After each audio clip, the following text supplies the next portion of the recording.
Damansena, iti wili sinoroba. Damansena, iti wili sinoroba.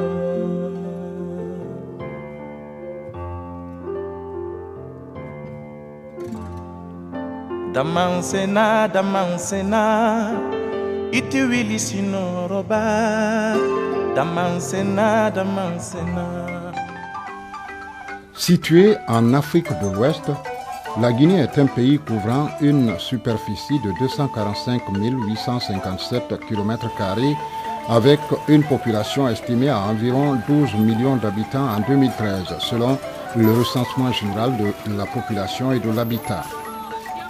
Ce territoire est doté d'énormes potentialités minières, parmi lesquelles le diamant occupe une place de choix. Selon les statistiques du ministère des Mines et de la Géologie, la production enregistrée en 2014 se chiffre à un peu plus de 164 082,72 carats. Dans certaines préfectures telles que Furikaria, Kindia et Macenta, la majeure partie des exploitants artisanaux de diamants travaillent dans l'illégalité.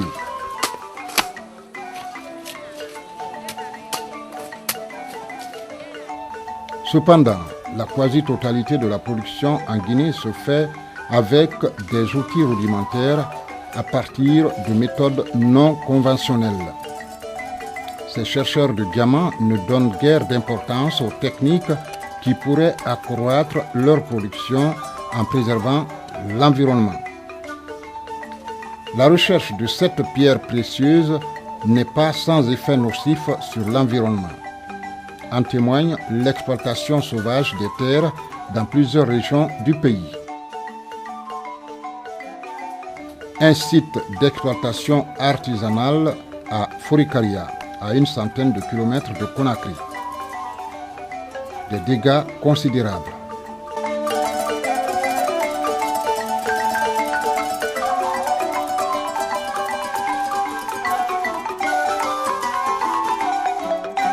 Dans le cadre de l'amélioration de la gouvernance du secteur, le projet DPDDA2, en collaboration avec le ministère des Mines et de la Géologie, a organisé du 18 au 26 juin 2014 à Furikaria un survol aérien.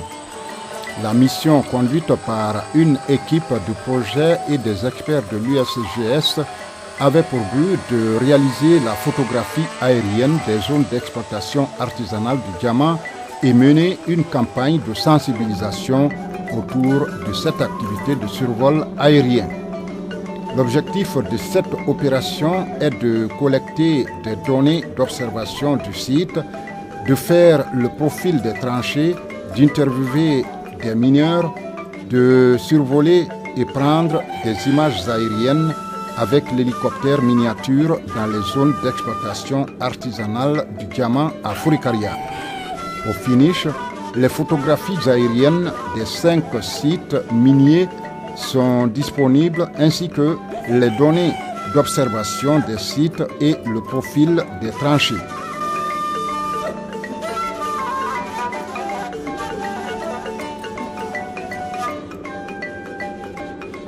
Pour inverser cette pratique dévastatrice de l'environnement, l'Agence américaine de développement USAID a financé la deuxième version du DPDDA. Entendez droit de propriété et développement du diamant artisanal à 17 km de Furikaria, le district de Bassia. Ici, l'USAID a réuni les artisans miniers pour une formation aux techniques améliorées d'exploitation artisanale de diamants. L'objectif majeur est de les amener à protéger l'environnement, appuyer le gouvernement guinéen à accroître le volume de diamants qui entrent dans le système interne officiel de contrôle mis en place en conformité avec le processus Kimberley. L'Agence américaine de développement veut aussi appuyer les acteurs du secteur à accroître les revenus qui proviennent de la production et de la commercialisation du diamant. Il permettra d'effectuer des séances de formation au bénéfice des artisans miniers. Pour y parvenir, l'USAID a choisi Fourikaria pour former une trentaine d'artisans miniers, communément appelés Kaboudi ou Walike.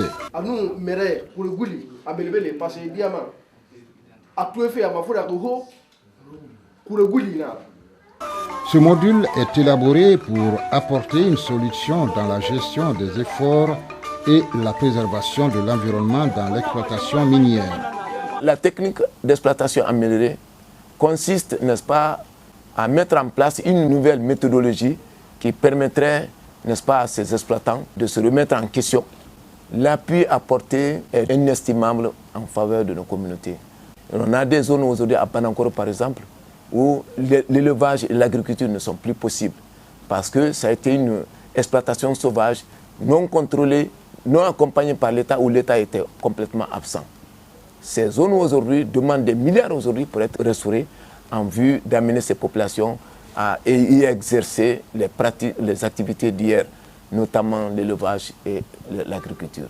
Alors, quand j'ai vu cette année DDPA2, n'est-ce pas, s'investir à travers l'USAID par un appui dans ce sens pour amener nos artisans à une meilleure pratique, par des techniques améliorées d'exploitation de diamants dans nos zones diamantifères, il y a lieu de saluer, de remercier, de féliciter cette approche qui est de nature à désormais limiter les dégâts, les effets négatifs sur notre environnement. J'aurais souhaité que nos exploitants en fassent une obligation. Toute nouvelle affectation de parcelles aux exploitants, on mettra dans les cahiers de charges très prochainement comme obligation le respect scrupuleux des nouvelles techniques qu'on vient d'enseigner. Et je pense que dans les jours et mois qui viennent, cette nouvelle technique va faire tache d'huile sur le terrain parce que nous allons en faire une obligation. Sur le site de Bérédabon, les artisans miniers venus de Kourouya, Fendemodia, Bassia et Fourikaria se donnent rendez-vous pour mettre en pratique les connaissances acquises lors des séances de formation théorique. Ici, rien n'est laissé au hasard.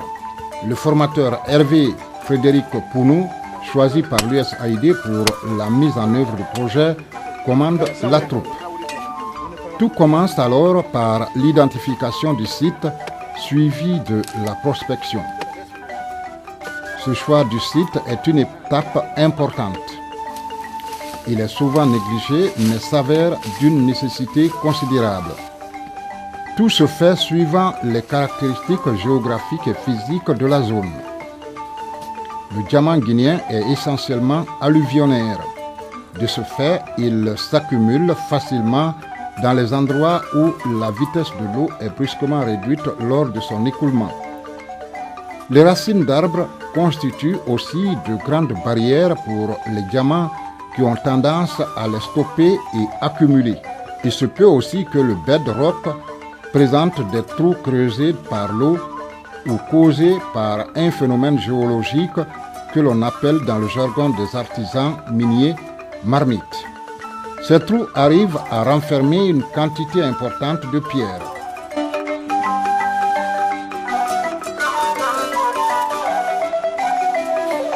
Les diamants se présentent également dans la nature de plusieurs manières. On parle alors de gisements. Nous avons donc des gisements en lit vif, en berge ou en carrière, terrasse. Un autre critère de choix des sites se fait suivant les exploitations déjà existantes. Dans un esprit de partage d'expérience, le formateur opte pour la méthode d'échange. Les problèmes face à cette activité sont énormes. Mais grâce à la venue des nouveaux systèmes et grâce à la réglementation des activités artisanales, je commence à avoir un peu de souffle. Parce qu'avec l'activité que nous menons comme ça, qui n'est pas en règle, ne peut pas travailler dans les mines. L'appel que je peux lancer aux agents miniers, c'est de se mettre en règle vis-à-vis de l'État. J'ai sollicité même qu'à la longue, qu'on fasse venir une brigade de sécurité minière qui puisse m'épauler Ce n'est pas pour les chasser sur le terrain, mais les remettre à l'ordre. Parce qu'avec la nouvelle technique, là, celui qui n'applique pas ça n'est pas exploitant.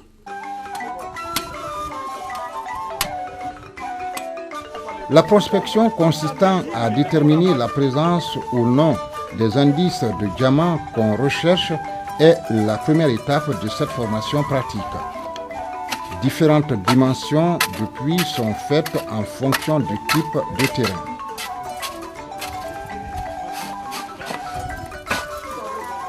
Il existe une formule pour mesurer la teneur exigée, la proportion en minéraux accompagnateurs et les formes des galets.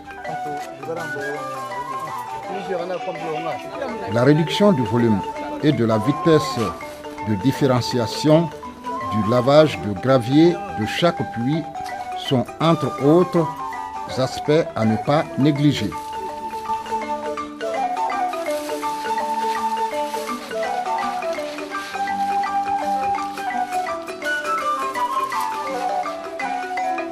Ce gravier du puits de prospection, une fois remonté à la surface, est totalement lavé pour éviter de fausser les résultats.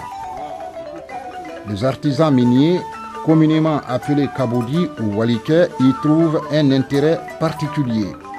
Des ingénieurs des mines présents à la formation grâce à l'USAID apportent leur expertise. C'est une pratique qui va désormais rentrer en ligne de compte dans l'application au niveau national de cette activité d'exploitation artisanale.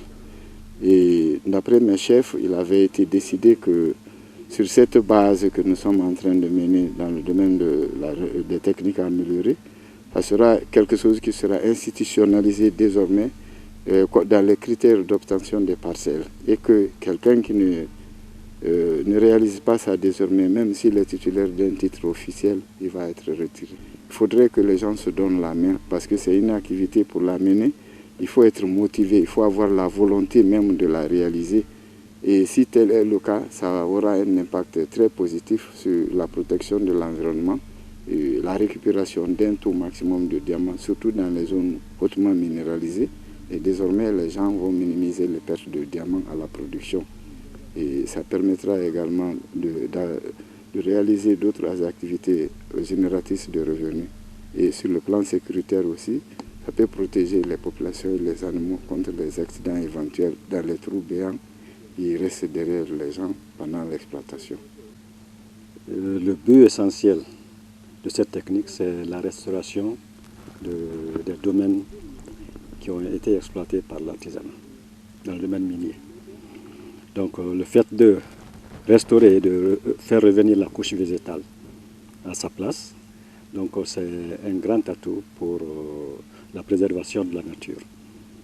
Donc je voudrais que cette technique soit étendue sur toute l'étendue du territoire national. Et cela requiert une formation de tous les artisans miniers à cette technique.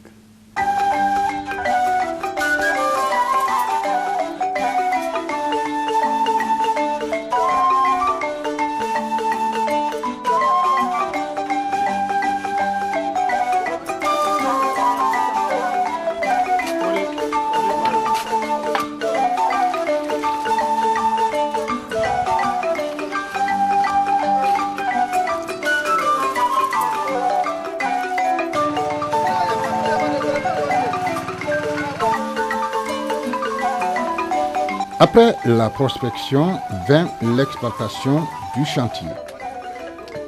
Une phase importante qui demande beaucoup de technicité, d'investissement, de vigilance et surtout de sécurité des ouvriers. La réussite ou non du projet en dépend. La terre végétale est enlevée et stockée à part de manière à ne pas gêner la suite des travaux. La délimitation, l'utilisation des cordes et le piquetage se font de manière à obtenir un angle droit. Le dimensionnement, largeur et hauteur des escaliers, la forme et le pendage se font en fonction des terrains. Il faut s'assurer de la verticalité des gradins ou escaliers. Au moment du décapage du gravier, il est nécessaire de laisser une légère couche de 10 à 15 cm du stérile sur le gravier. À la fin de l'exploitation, il restera un vide moins important représentant le stérile rejeté à l'extérieur tout au début des travaux. Le vide ainsi laissé après l'exploitation doit être remblayé par le stérile rejeté à l'extérieur au début du chantier. C'est la quintessence du projet financé par l'USAID. La loi nationale dit que quand tu finis d'exploiter une parcelle, il faut la reboucher. La réalité est que les gens ne rebouchent pas les parcelles pour des raisons multiples.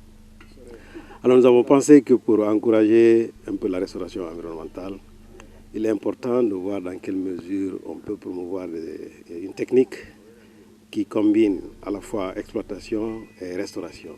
Il est prévu qu'on développe un modèle ici à Forêt-Caria et quand on trouve que le modèle est bon, il est réplicable, on peut le prendre et le transporter à Kerouani, à Massanta, à Kissidougou, etc. Comparé à la technique traditionnelle qu'ils ont l'habitude d'utiliser, ils n'accédaient pas à 50%, à plus de 50% du gravier, quoi.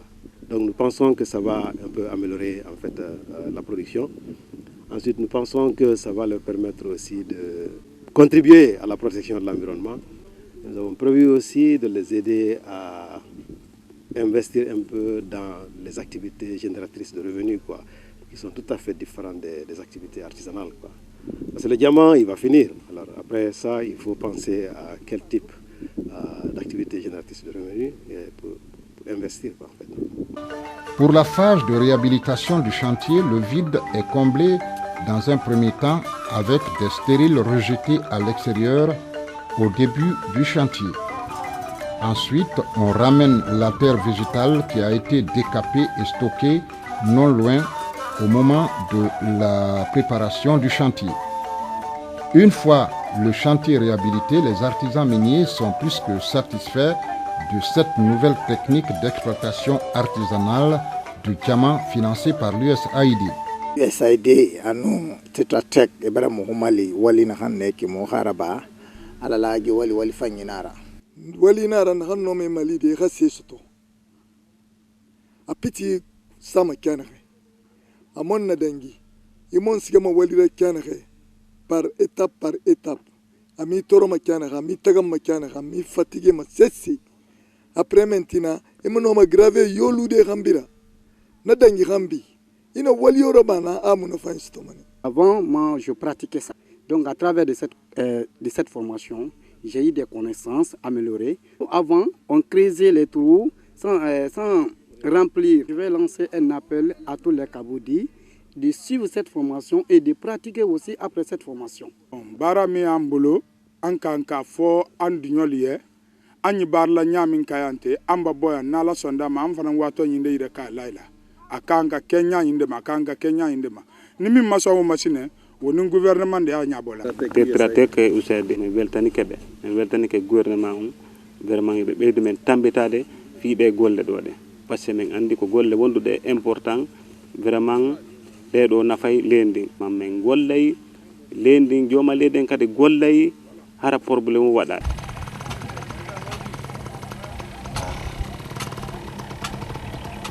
Mouton de Mara.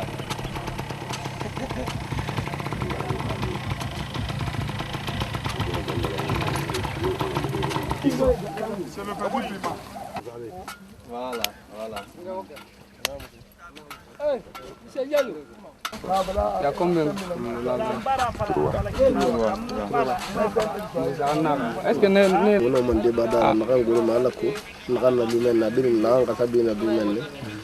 j'apporte aux artisans miniers des assistantes techniques planifiées par le projet à partir de la base de Conakry. Ils nous remontent des termes de référence que nous mettons en œuvre pour la protection de notre environnement, pour la protection vraiment pour eux, leur sécurité. Ils n'ont qu'à utiliser cette technique parce que ça les permet gérer bien la ressource de terre, parce que la terre c'est une ressource qui nous rend bénéfice.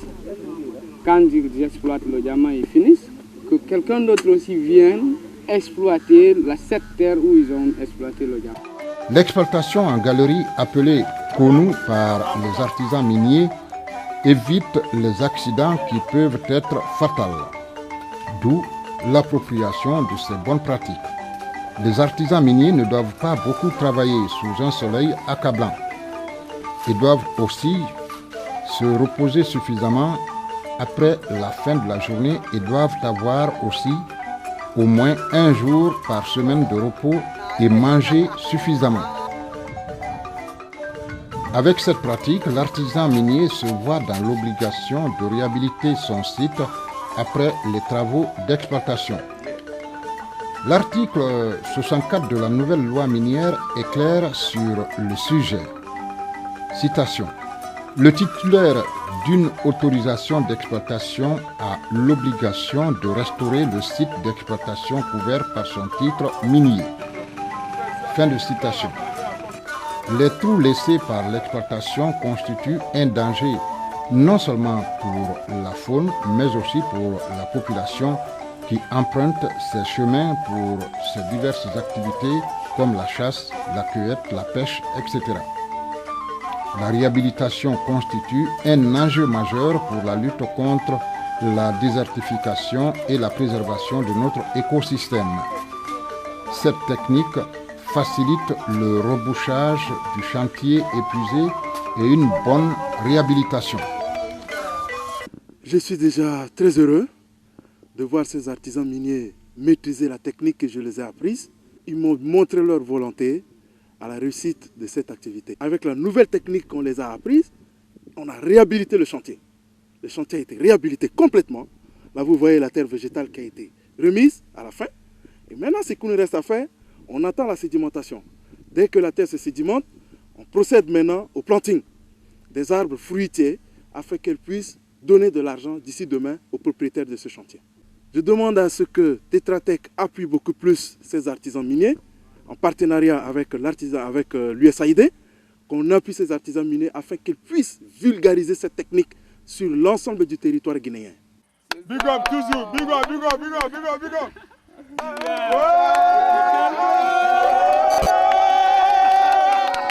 Le ramassage de sachets plastiques et autres déchets nocifs à l'environnement est indispensable sur le chantier.